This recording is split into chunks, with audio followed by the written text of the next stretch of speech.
Welcome to Front and Center, from political battlefields to cooperative playing fields. Hello, I'm Michael Maxeni. Steve's work and my work have converged with a sense of urgency around getting Robert Kennedy Jr. on the ballot in all 50 states and hopefully elected president.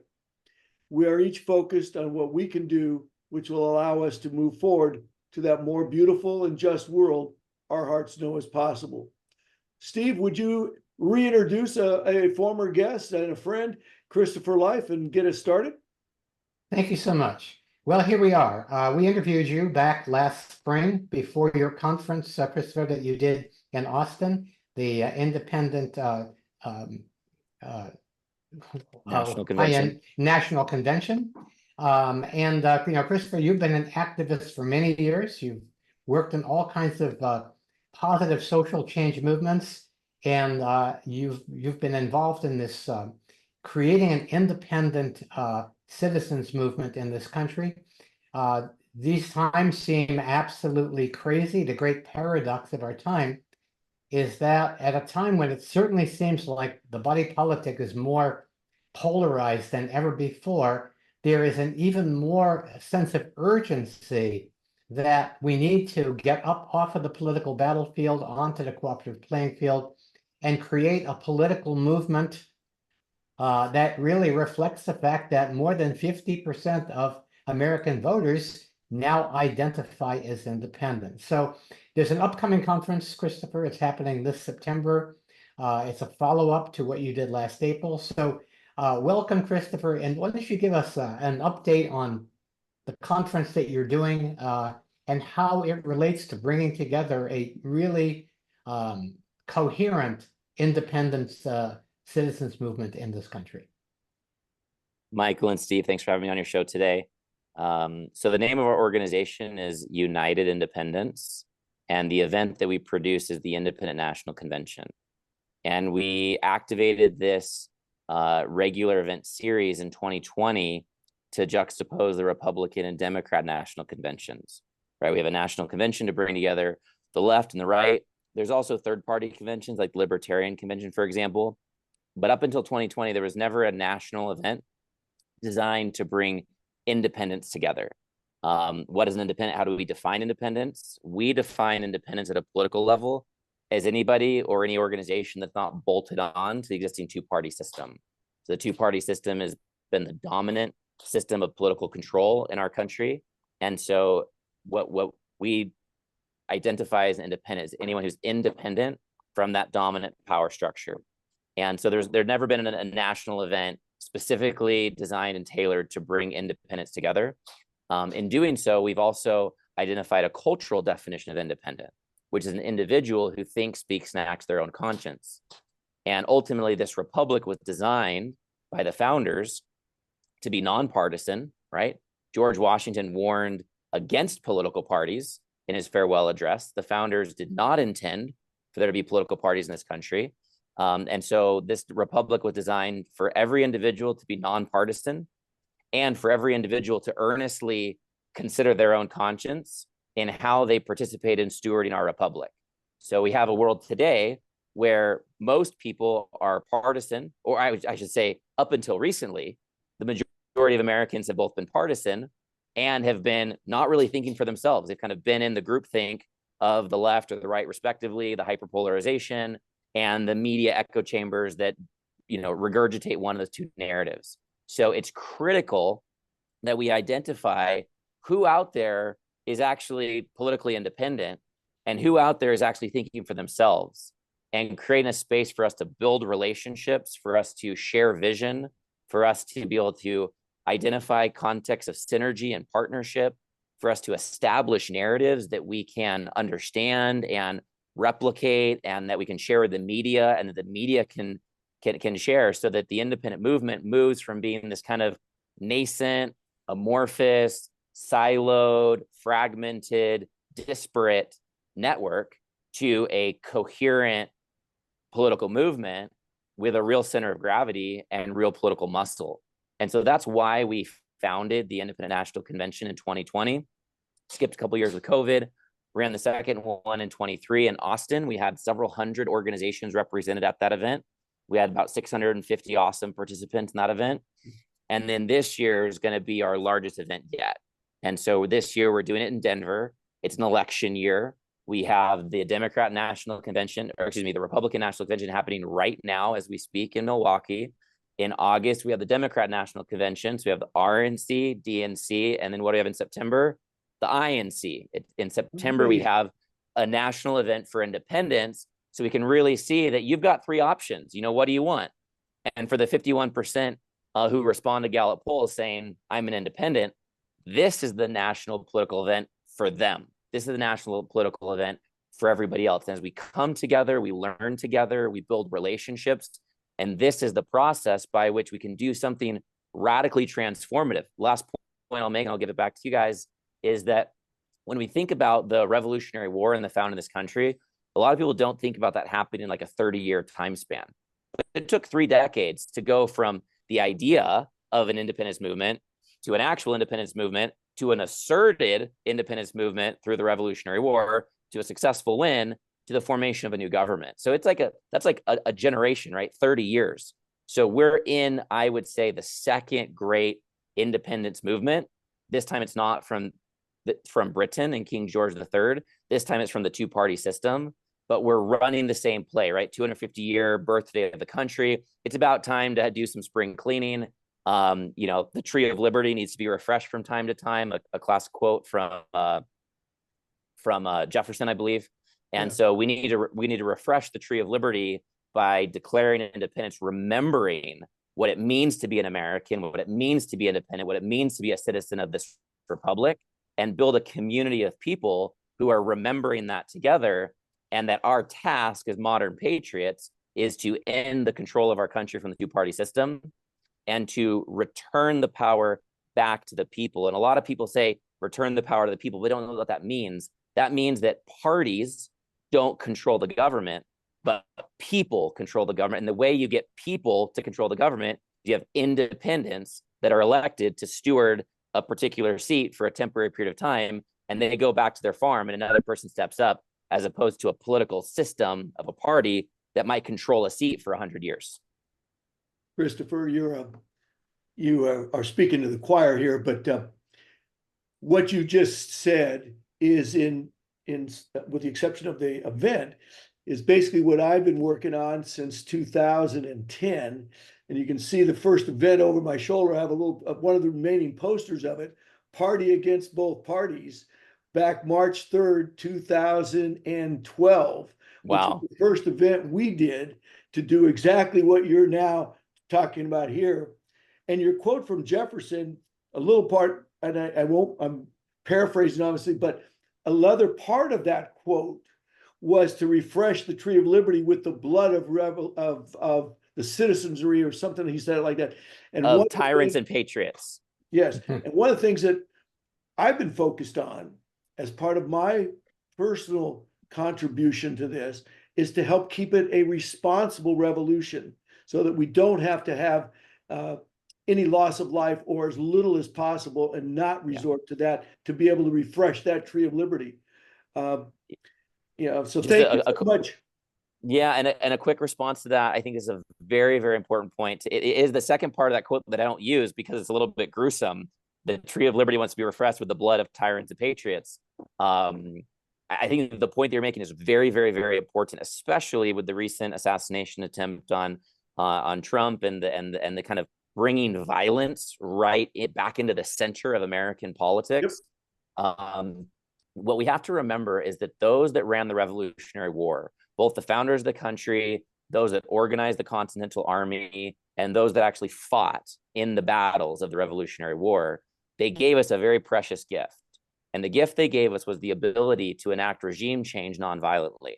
And that's what voting is. And I think that sometimes we forget how profound that is, that up until then, you couldn't change who was in control without either trying to kill them or getting killed in the process. Yep. And that happened, like violent revolutions, that was a thing. But it's a very messy thing, a very violent thing, a very destructive thing. And so I feel like it was a huge evolution for human civilization to be able to use votes as proxy for bullets. And yeah, there's still a battle happening in the voting process, but that battle is nonviolent. And so we've been given the ability to change regime non-violently through the voting process. And that's what is the center point of what motivates me. Leverage that affordance maximally and have a non-violent regime change away from the two-party system towards independence by leveraging that one very specific, very sacred, very patriotic gift that we have, which is using the electoral system to vote independence in and the two-party out. Thank you so much for bringing that up about the history of that, because unfortunately, with the loss of civic education, and with the disruption and breakdown of so many families, the ability to have that history passed on. Today, so few people have any sense of gratitude for the immense sacrifices made by millions of people over the last 250 plus years to get us this opportunity to live here. And hopefully that sense of gratitude can be reignited, so that people will realize is that the sacrifice they're asked to make is a very minor, insignificant in comparison, but they have to have the willingness and the courage to make a sacrifice to help us break through this control. Steve, we could go on with this conversation, but I know you want to jump in here, so please do. I have a question too. This is related to the DNC and the RNC and the INC in an election year, all being nominating conventions. And obviously a key keynote speaker at your event this year coming up is Robert F. Kennedy Jr. So how is that going to be handled? I'm not expecting that your group is going to make a nomination, or are you? How are you handling that presentation? Yeah, so there's been an evolution of this over the year. On one hand, RFK is a headline speaker. That's pretty straightforward. It's an event, and he's a speaker at that event. We are not a political party, so even though it's called the Independent National Convention, it's not a political convention per se put on by a political party. So it's distinct in that regard. Having said that, RFK has presented himself as the dominant independent candidate. There's no question about that. What he hasn't fully presented himself as is a leader of the U.S. independent movement. That's a part of the narrative that hasn't really locked in and clicked in. And I feel like that's a necessary part of the narrative in order for him to continue to gain more and more support. Because right now, people support RFK who are RFK fans. But people don't support RFK because they're an independent and he's the prominent independent candidate. So we need to kind of like broaden that scope a little bit. And to me, RFK being a headliner of the Independent National Convention helps us to get closer towards that outcome. Also, I've had conversations with multiple people in the national leadership of the Kennedy campaign, as well as national leadership of the Libertarian campaign, as well as early conversations with the Green Party. And there's a very bold idea shaping up of a united independent ticket. And that would result in the far left and the far right actually folding in and getting behind RFK. It's kind of a mold breaking move. But you could look at Jill Stein and Chase Oliver, the presidential candidates, the Green and Libertarian Party respectively, and say in their current trajectory, there's 0% chance they're making it to the White House. If they were to create a coalition, and that coalition was to involve actually bringing them into RFK's cabinet, and they were to bring their electoral firepower from the far left and the far right behind RFK, now their chance of getting the White House goes way up greater than zero. And to me, it's a rational thing to consider very heavily for the Green Party and Libertarian Party to break the mold and do something very bold this year. RFK just a couple of days ago spoke about the idea of a unity government, of including people within his cabinet from the Green Party, the Libertarian Party, the Republican Party, the Democrat Party, and other independents. And so it just makes sense that a united independent ticket would actually pave the way for a unity government. So I've written some documents and shared those ideas with a number of different stakeholders. And the degree to which this shapes up is the degree to which the Independent National Convention could get very, very interesting. At which point that would be the context for some of these big announcements to happen. Again, not a political party making a formal party nomination, but a movement expressing and formulating and crystallizing and reifying a coalition of a number of different actors that broadens the support of RFK and could move his 19% polling up to 25, 30, 35%. And with the right state campaigns, I think that RFK having a presidential outcome this year is a possibility. And the Independent National Convention could have a role to play in helping to establish some of those facets of the coalition building and a national narrative around a united independent ticket this year. Christopher, it does have a key role to play, and you hit on it right. Let me quote for those who didn't hear his speech at Freedom Fest Friday, the day before the assassination attempt on Trump. Let me quote exactly what he said. Quote, "My hashtag American Strong platform is a commitment to lead a unity government, 4 years of truly nonpartisan government representing all of our people and not just the victors. In service to this, I pledge to appoint a cabinet comprising members of the Democratic Party, the Republican Party, the Libertarian Party, and people from the Green Party and other parties and people outside the political process." That is his pledge. And he goes on to say that in addition, he pledged to, quote, "convene a cross-partisan advisory committee to propose and select the Supreme Court justices that he would nominate." So to exactly the point, this is coming together. And when he says people outside the process, those are people like Charles Eisenstein and many people from other parts of the movement to bring us to a more beautiful and just world. And one thing I want to also point out that he talked about a little bit earlier in that very important speech, I hope people will go online and get that. It's available on the Kennedy website, Kennedy24.com.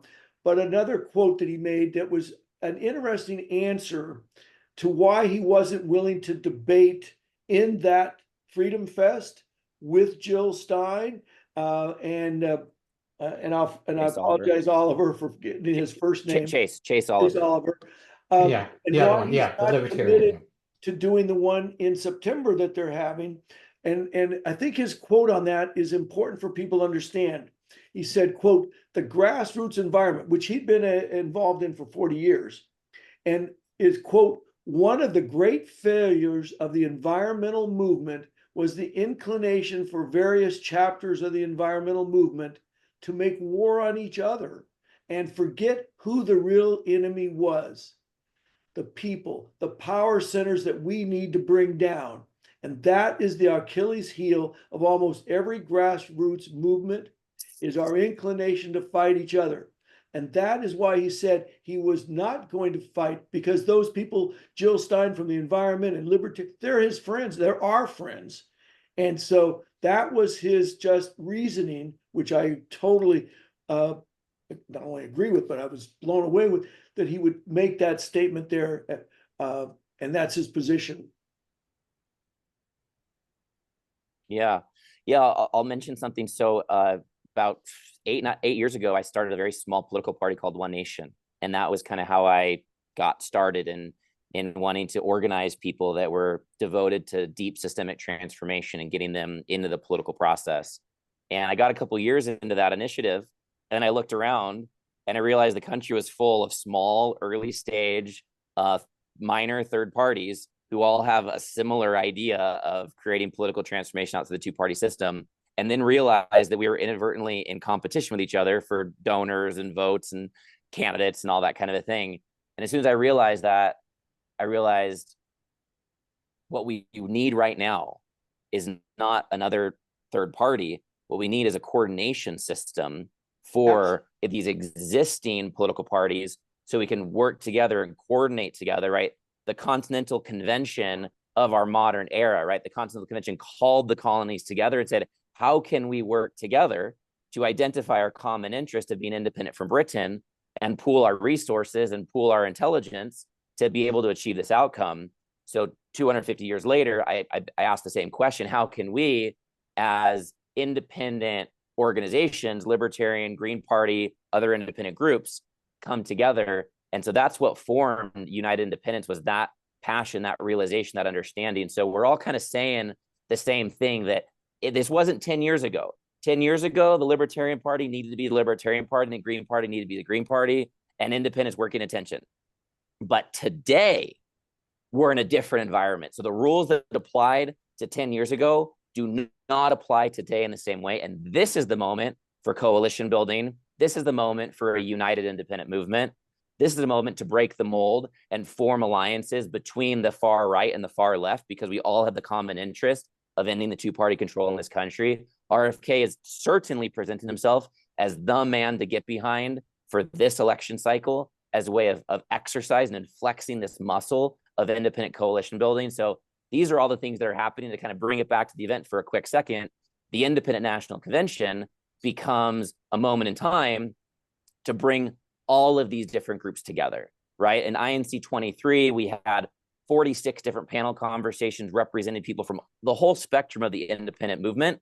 And this is the home for us to build relationships with people that you might not have met before, that might have different ideological backgrounds, but all share the common interest of ending the control of the two-party system and improving the quality of governance in our country, primarily through the right reforms, the right political independence, upgrading government technology, and making sure that the corrupt corporate system has its fingers pried off of every single position of state legislation, national legislation, executives at city, state, and national levels, so that we can get back to the people controlling our republic. I would want to add, though, something important to that, and that is and I was at the Austin, as Steve was, and we were there, and I had the pleasure of being on a panel there with Nick Brana and Angela McCardle talking about this. To your point earlier, that this is the time that all of these groups that are working on the various technical aspects and other parts of it have to realize is that we need to coalesce behind, and through collaboration, put aside the immediacy of our particular issue, part of it, and say we need to help get everyone on board with the need to vote and help get elected Kennedy. Because as you pointed out, it only takes, in a three-man race, and this is something important for people to understand, in a three-person race, which we have, it only takes roughly 34 to 36%. Now, obviously, it's got to break with electoral college and all of that. But the truth of it is, you don't need more than 34 to 36% of the general vote to win. And Ross Perot, a lot of people say Ross Perot was a spoiler, but he was not.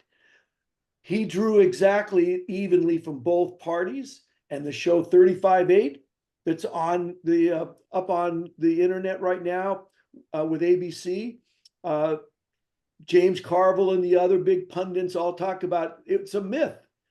He actually drew 38% evenly, and in the other poll they don't talk about, he drew a 32-31 split, and in that poll they only had two questions, and that was, who would you have voted for if you thought he could have been elected? 63% of our Americans then said they would have voted for Ross had they thought he could have been elected. If half of those people had voted for him, he would have won, or he could have won. Right. And if Kennedy, these people need, this is the little sacrifice that people need to say, I need to vote now for somebody who can lead us to a healing place, who can help us turn the corner, and he can get elected. Yeah, and so I think there's some really important aspects of language to be able to really crystallize this and kind of nail it against the wall. So here's how I would say it in a slightly distinct way that I think could get the job done. I don't think that the country at large, including the far right and the far left, is, quote, ready to get behind Kennedy per se. I think that what the far left and far right can do is they can get behind the idea of a united independent ticket. And then they can acknowledge that Kennedy is the best person to lead that ticket. And so I think the language of a united independent ticket, that's the thing that I think will ring the bell for millions and millions of people of, yes, let's have a united independent ticket. Yes, let's get all the independents together to vote behind that. And then it makes sense that when you look at it through that lens, there's no question. And this is kind of what I've been saying. It's a little bit of a metaphor, but I think you'll get it. Kennedy has won the independent primary. You see what I'm saying? Really? That's very well put. There's not a party here, but if you just put Jill and Chase and Kennedy and Cornel West, and you say what are their polling ranks as of today? Yeah. Kennedy has won the independent primary. So we can actually acknowledge that and now say, okay, great. We know how this works. Now it's time to shift gears into the general election. And after the primary happens, everyone comes in. This is how a party works. The party is basically a bunch of different actors fighting over the primary. And then once we cross that threshold, those agents who are antagonistic to each other 1 minute before form a coalition to be able to win the general election. So take those same principles and apply them to the independent sector. This is our moment in time. The winner of the primary is clear. So if we as a movement outside the two-party system want to win the general election, we now need to form that same type of coalition. And so I use the term a united independent movement to reference that large tent that we can all be a part of. And I use the concept of a united independent ticket to represent a specific electoral race that's leveraging the principles of coalition building under the larger banner of the United Independent Movement to be able to create a very specific outcome in a very specific race, with RFK potentially being the first person to show up and model this united independent ticket. But here's the kicker, is that it's not limited only to a presidential candidate. So we can model this idea in 2024, win or lose, and we can apply it again to congressional races in 2026 and identify 20, 30 united independent tickets, identify a green in one and a libertarian another and a total pure independent another, and build these coalitions. And so this is how we're actually going to convert a Congress full of Republicans and Democrats into a Congress full of American independent people by this united independent ticket on an election seat by election seat basis under the larger banner of a united independent movement. So these are the things that are coming forward right now. I think they're incredibly exciting. I think they are fundamentally revolutionary, not as a hype concept, but as a technical term. And I think that what we can be happening in 24 could either model that to the degree of success, or at least get more of us in the mindset that now is the time to form coalitions amongst the independent movement. The only problem is we don't succeed now is the control that they're trying to impose on us. And after Ross Perot, they raised the bars in every state and at federal levels. And if we get just close this time, they'll figure out every way they can to make that bar so that the next option is going to be a bloody, in my opinion.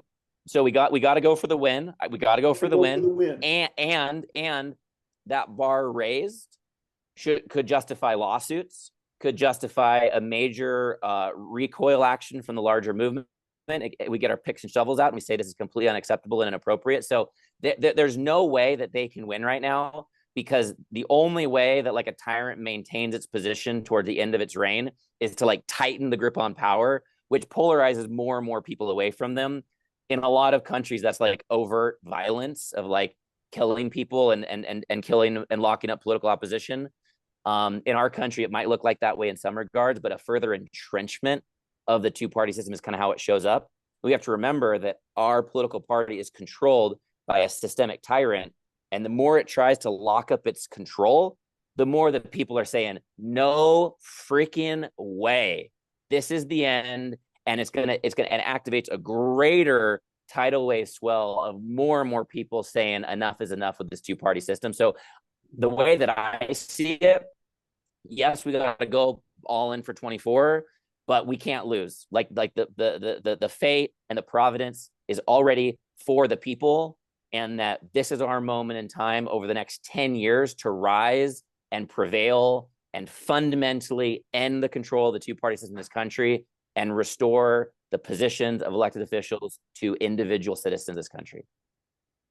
Christopher, I got a question. And what I'll say real quick Yeah. is that to a previous point, and this is a really important point. I want to see if we can really land it, is that we said that if we're complacent with the power that we have as citizens, then we can't really get the job done. And we have so many people that like want to be warriors. They want to have a warrior spirit. They want to have a purpose. They want to have something to fight for, but they don't know exactly what to fight for. And they're putting that energy in the wrong position. Here's a quote. We cannot achieve the political transformation that we need if we don't apply the fervor as though we had to go into battle into our nonviolent political process. So now the warriors get to come out. We need that warrior spirit. If a warrior would be willing to go on the battlefield and put their life on the line, then they should be willing to knock on 300 doors on a Saturday afternoon, right? So if we have, 10,000, 100,000, 1 million warriors who show up with that warrior spirit and are not just like, okay, I'll make a post on social media and say that I did my civic duty. No, I'm going to knock until I've got blisters and a little bit of blood dripping down my knuckles. That's how I know that I went all out, and I'm going to do that over and over and over again with that type of warrior spirit, and inciting that warrior spirit non-violently. We can be able to outperform the two-party system because they depend upon dollars that do ad spend that have an effect on public opinion. But you can knock on every door in a city without it costing $1 if you have volunteers that are motivated and inspired. And we can do that on every door in the country 10 times over with that type of warrior spirit. And that's what we have to remember, that we have no financial dependencies. We just have to mobilize human energy. Human energy is mobilized when people feel aspiration. People feel aspiration when they see a vision. So we need to tell people a vision of what's possible and invite them to play full out and show them how they can contribute 400 hours between now and November to be able to play a direct role in creating the very outcome that you want this year, Michael. The one thing that I use a lot, almost every day, is I remind myself when that alarm goes off to get up to do another freeway bannering, because I'm out here in the grassroots doing this 7 days a week. Loving it. Since May 7th, I have helped put together and participated in 46 as of this morning freeway banner hangings, and plus events on Saturdays and Sundays. And when I'm tired, and at my age, I'm 74, and I get my ass out of that bed and I think to myself when I'm saying my morning prayers is, I'm not getting shot at. I'm not sleeping in a foxhole. And I think of this, that I sat next to my father as a little boy listening to his talks. The only time he ever talked about the war, World War II, was on the reunions. When I would go to the reunion and sit at his side when he was there with his fellow guys who were 90 miles west of Berlin on VE Day. He'd been in the Battle of the Bulge. He'd been there, come in a glider over D-Day. No one's shooting at me. This is as tough as it gets. And then I think of my buddies that I was in that first draft in 1968, and I was in college, and I got lucky by 4 digits from going off to Vietnam, like so many of my classmates. And some of my high school classmates had already died by the time we were freshmen. By the time I finished 4 years later, many of those guys that were freshmen when I was a freshman at San Diego State didn't come home. And many of those who did were never the same. And a guy that slept below me who'd come back after being blown up 3 times in Nam, and listen to his cries out and screams at night. I think of those sacrifices and I say, get your ass up, Maxeni, and get out there. If this is all they're asking of me, this is nothing in comparison to the sacrifices those guys made. And that's why I get out there every day. And I've been doing this now I'm into my 15th year. I signed up for the duration, and I didn't think it'd be 15 years, but here we are. Thank you so much for sharing that. That just sent chills through my body, head to toe. And that's the message that I want to get out there. and Michael, I'd love to just kind of partner with you, and this podcast is achieving it to like tell that story, like invite that warrior spirit, that soldier spirit, that sensational, sure, I'd be willing to go on the battlefield. Okay, great. Then go on to the nonviolent battlefield, and here's your assignment for the day. And if we can enroll thousands, tens of thousands, hundreds of thousands of people into that type of mindset, and then give them their assignment for the day, there's nothing that we can't do. Yep. Wow. Along those lines, there's a famous quote from Breitbart that says that politics is downstream from culture. And there's a cultural change that's been happening. It was reflected.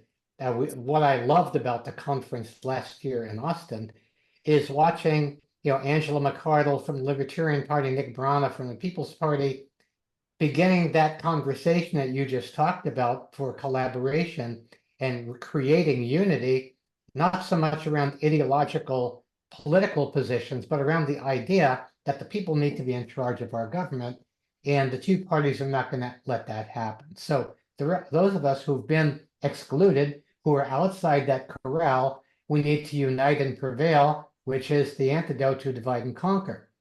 So there is a spiritual and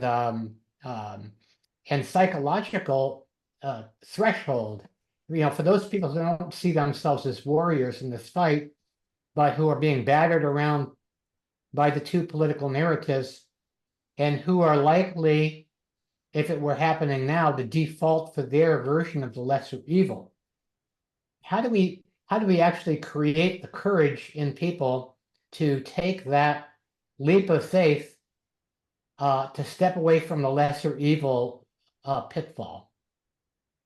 I think it's a great question, Steve. And fortunately, I don't think it's the most important one that we need to answer. And the reason is because we have 51% of Americans who identified as independents. Yeah. So order of operations needs to be how to coordinate amongst the people that have already made that choice, right? Until everybody who's already aligned with breaking the duopoly's control over this country are coordinated and empowered and trained and deployed, we don't even think about further recruitment. Other, we're going to keep recruiting more people into a not powerful context. And so that's why the Independent National Convention is so important, because it helps to gather folks who have already made that choice. And the answer to your question, Steve, is that independents become more coherent, because as we present a viable alternative as a movement, a viable alternative as a political candidate, whether it's a presidential candidate or otherwise, then people that are on that side, the reason they were still in that lesser two evils is because they don't believe that a viable alternative is there. So you don't need to just like convince them. We need to actually produce the viable alternative. And then you're going to have our country go from 51% to 75%, because there's another 25% that's just like waiting to know that it's viable to be released into that space. So our job is to present the viability of a united independent movement. And we're going to do that by coordinating, empowering, and aligning the existing actors who need no conversion. They just need that coordination and empowerment. Excellent. Excellent. Yeah. It's that focus, it's that coherence that you were talking about earlier. When the movement becomes coherent, it becomes real. And people go, wow, that is an alternative. I'm not just throwing my vote away. And I think that even among the people who identify as independent in the past, they've defaulted to one candidate or another at the last minute. I think that now that's less likely to happen. Right. It's less likely to happen. So at this convention, say a little bit more in the time we have left, a little bit more about how it's set up and what's going to happen. What can people expect if they show up? Yeah, so it's a 3-day event. The first day is arrival. We have content that starts in the afternoon. We have a reception at 6 p.m. and then kind of like an opening party at 8 p.m. And then the next 2 days are just going to be content floor to ceiling. So we have a general session on Wednesday morning, the 18th. We have dozens of panels on a number of different stages, all happening concurrently on a range of topics, from upgrading governance and GovTech and reform to how to get independents elected and improving the quality of independent candidates, to citizen empowerment and upgrading civic culture, including things like alternative health.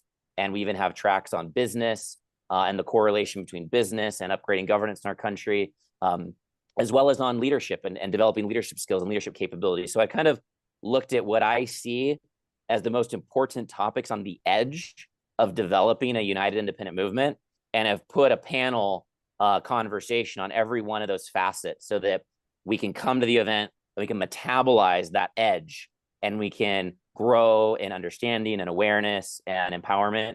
And that's kind of my role every year. And I did it last year, and you both saw that we had 46 panels, and I feel like the majority of them, I had one other partner, and he kind of got control about 15 of those panels. So I can't speak for those ones, but the ones that I created were the same kind of thing. They were right on the edge of where the movement was at. And this year we're going to be doing it again.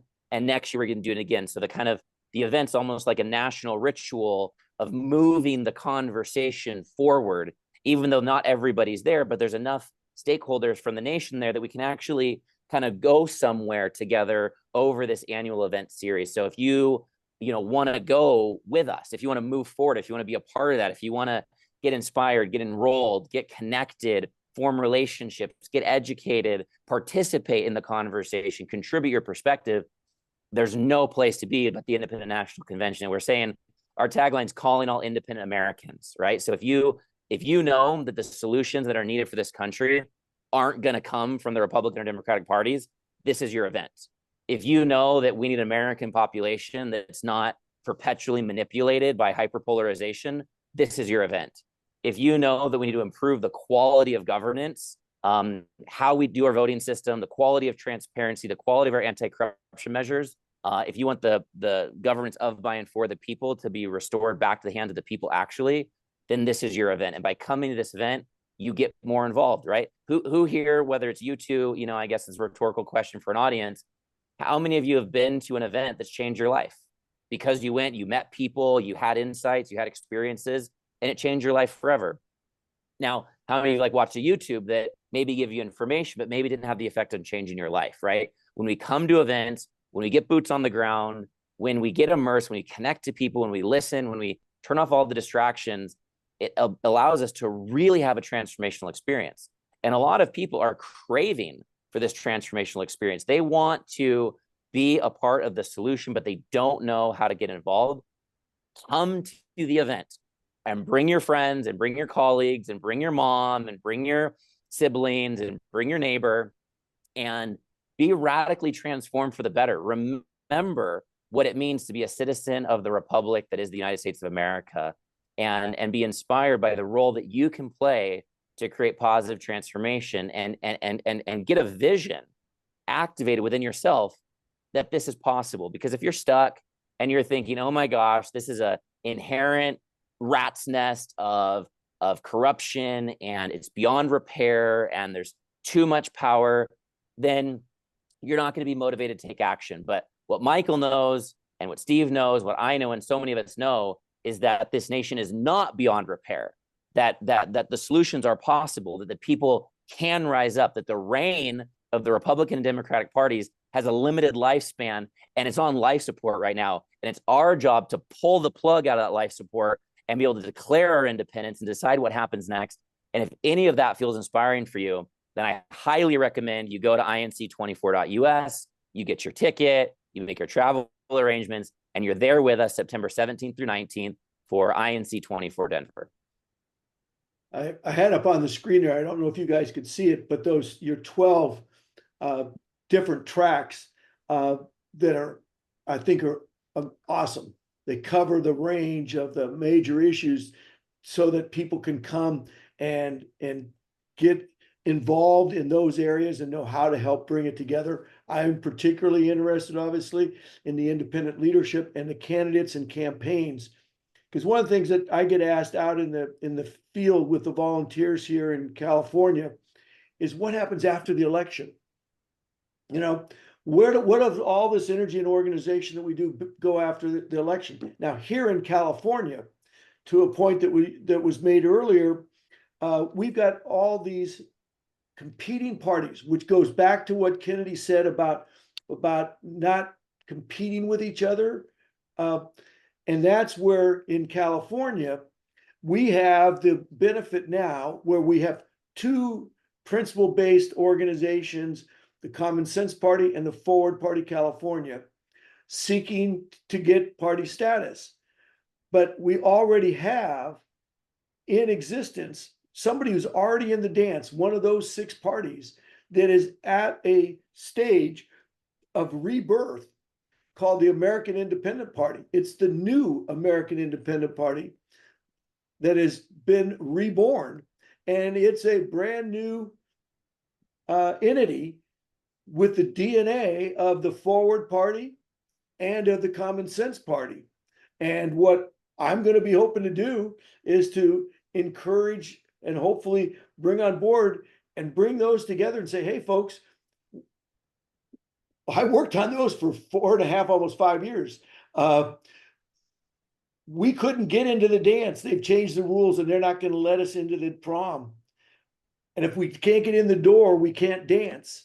The new American Independent Party is inside that prom. It's dancing. So instead of spending all this energy and competing with each other, let's coalesce together and shape this new entity into everything that all of us have been working towards and dream about, this principle-based party. And we can immediately then take all of that effort to help elect candidates who are independent thinking candidates and give a new path to those who are going to be elected or who are currently elected, who represent those parties, the Democrats and Republicans.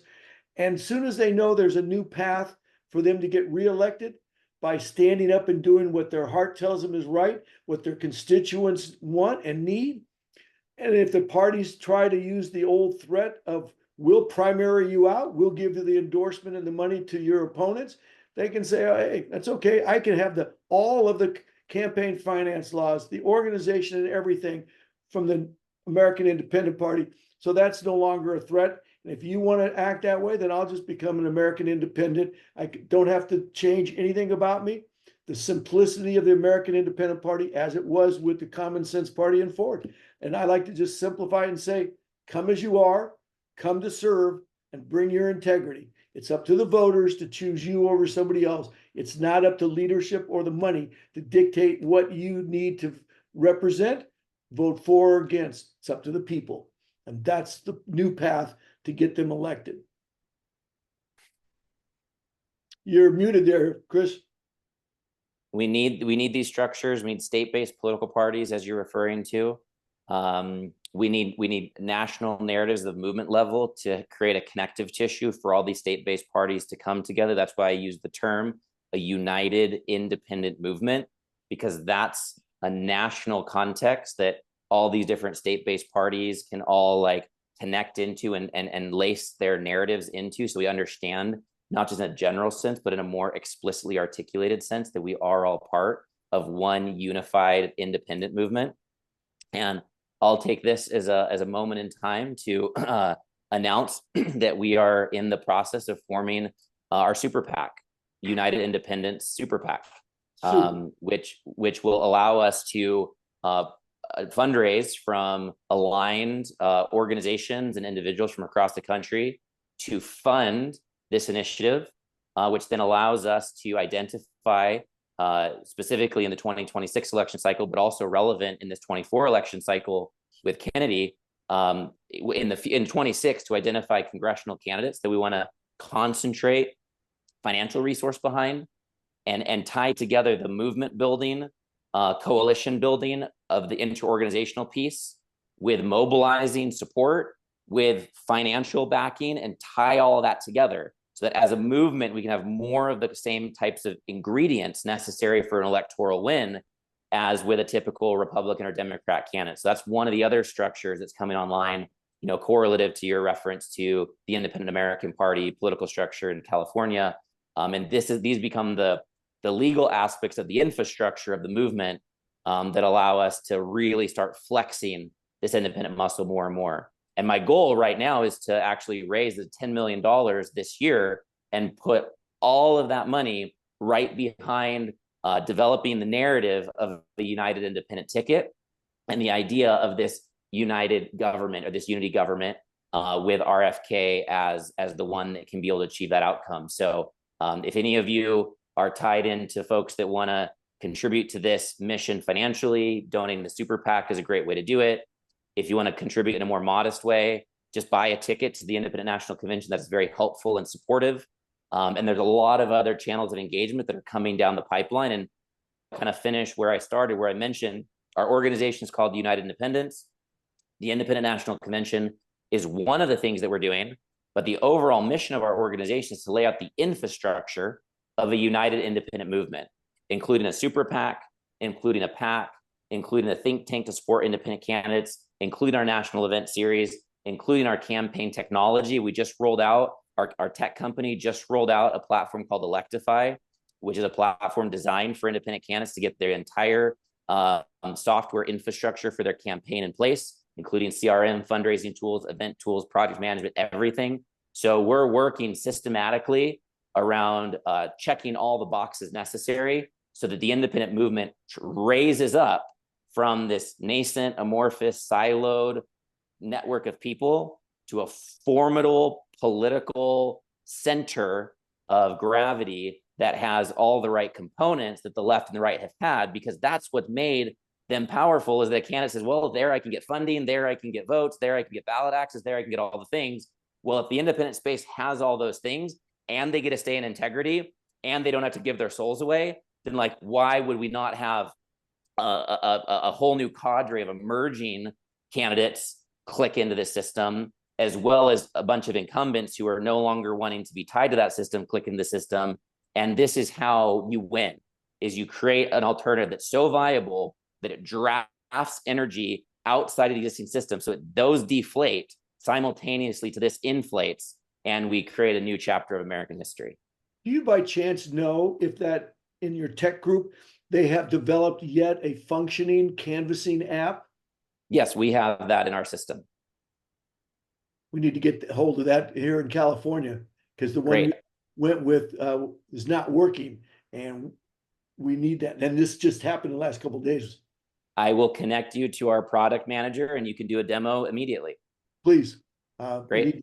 The New Way Politics, that's the support groups that did. One of the things I'm interested in the candidate and campaigns is the New Way Politics group that Joel Serby was trying to get off the ground, has a lot of great leaders, and that's the support necessary to help those candidates with the consultants and suppliers to help them compete equally against the D's and the R's.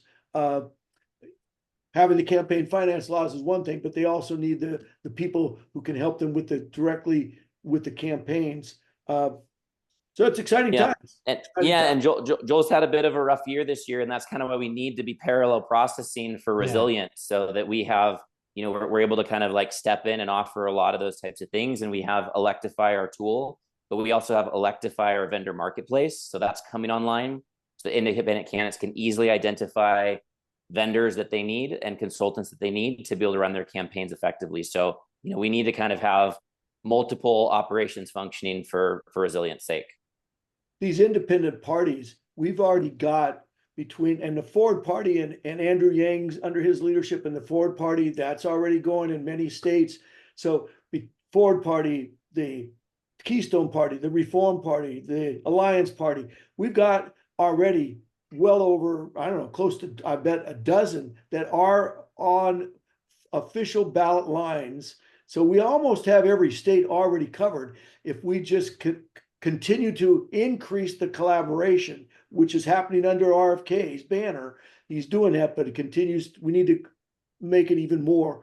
But the party's already there. We're already in the prom in almost every state, if not every state. And so we need to not waste the energy of competing against each other like what happened in the environmental movement, and realizes that we need to coalesce state by state, and then we can begin to open up and change those rules so that others, minor entities, can evolve out of it if necessary. But well, Michael, please do me a favor and hand deliver this podcast recording to leaders of all those parties, So they make sure they get the emphatic invitation on why the Independent National Convention in September is so relevant, why to make the investment to be there, why it's a good use of our time this year, because we have to coordinate and consolidate our efforts in the 2024 election cycle, which we can do that greater at the Independent National Convention by being in person and doing those deals and building that coalition, while also building the relational infrastructure to prepare for 26 and 28 and beyond. So very, very important invitation. I'd really love to ask for your partnership and support in getting the word out far and wide, and using this recording as one of the mechanisms to do so. I'm already there. Thank buddy. you. This is great. Thank And you. thank you, Christopher, for your work in taking an idea whose time has come and helping create an infrastructure so that it becomes reality. Mine to do. Happy to do it. Yeah. Okay. Well, we look forward to seeing you. I've got other engagements at the time, but I may be able to sneak in some time to be there. It's definitely the place to be. So thank you for your work and your play. Yeah, is there anything last before we check out for this conversation that you'd like to leave us with, Christopher? No, I really appreciate the opportunity to kind of express some of these different aspects of passion, right? I'm very passionate about Americans realizing that this republic was intended for independent citizens. I'm very passionate for American citizens to remember that the power is always with the people, when we have a vision and when we're willing to act and we're willing to persevere, and so just to be able to express all this and share all this and get the word out is really a gift. And I want to affirm the work that each of you are doing that's so significant and contributing to this movement. Thank you for having this show, having me on this show. Michael, thanks for waking up every day and putting another RFK sign out on the freeways. And I also just want to affirm any listeners, like, thank you for what you're doing. Thank you for the role that you're playing, large or small, it all matters. You matter. You being involved matters. There's no place to run and hide and put our head under the ground like an ostrich and just believe that, like, it's not a big deal, or it'll all get solved while you're not looking, or just move away to another country and everything will figure itself out without you. Like, no, this country needs you. It needs your attention. It needs your participation. It needs your energy. It needs a little bit of your money. It needs your talents. It needs your skill. It needs your social network. Like it needs all of us to come together and rise up as a main part of our life. That part of our lives, I believe, needs to and should be defined by rebirthing America within our generation, so that we can interrupt this entire inertia of corruption and incompetence and carnage that our country has been responsible for in so many regards, and leave behind, as a legacy, a country that's more beautiful, that's more aligned with the Constitution, that's more aligned with the founding intents of this country, that's back on track to doing life, liberty, and pursuit of happiness for all, that's back on track for doing governance of, by, and for the people, that's like back on track at fulfilling the American promise of liberty and the experience of actually creating a human society that has free people that are non-manipulated and non-coerced, so that we can live out our spirit, in a beautiful human form and be that light on the hill for the rest of the world. We've over the last 250 years, we've modeled certain aspects of freedom. It's time for us to get back on that track as a nation, back on top of an authentic and integral global leadership, to say this is what liberty can look like and feel like, and build that appetite for all Americans and build that appetite for all people, so that we don't settle for less. Well, nothing more to add there except to thank you so much, Christopher. And if you're watching on YouTube or listening to our audio podcast, please subscribe, please like. You hear that all the time. And of course, share with your friends and followers. This is an important message, and the important message is we all need to pay it forward for future generations. so that they have the opportunity to live in a more just and beautiful world that our hearts know is possible. So again, from political battlefields to cooperative playing fields, it's a long journey to the more beautiful and just world our hearts know is possible. Let's go there together. It might be a lot closer to us than we think. Thank you. Together we rise. And now is the time because it's too late to do it sooner.